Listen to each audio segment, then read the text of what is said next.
When someone is servicing a wheel bearing on an older vehicle, it's okay to use any old grease to repack them, right? Wrong! Counterintelligence is next.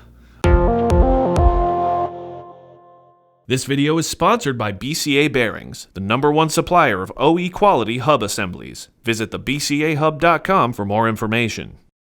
Hi guys, it's Mark Phillips. In order for wheel bearings to do their job and do it well, they need grease. But not just any grease. It has to be the right kind for the bearing. Grease is a precisely formulated substance of oil, thickener, and additives. As time goes on and the bearing is exposed to temperature changes, the oil loses its ability to be released. At this point, the grease is worn out and must be replaced. If not, excessive heat and wear occurs on the bearing, eventually causing damage to its components.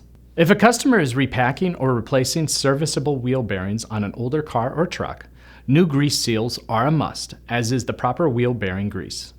Ordinary chassis grease should never be used to lubricate wheel bearings. As a rule, conventional greases and synthetic greases are not compatible and should not be intermixed. If non-compatible greases are intermixed, the combination may break down and separate at high temperatures, leaving wheel bearings high and dry without adequate lubrication. So there you have it. With all the components in a wheel bearing that turn under weight and force, none of them would last very long without grease. I'm Mark Phillips, and thanks for watching.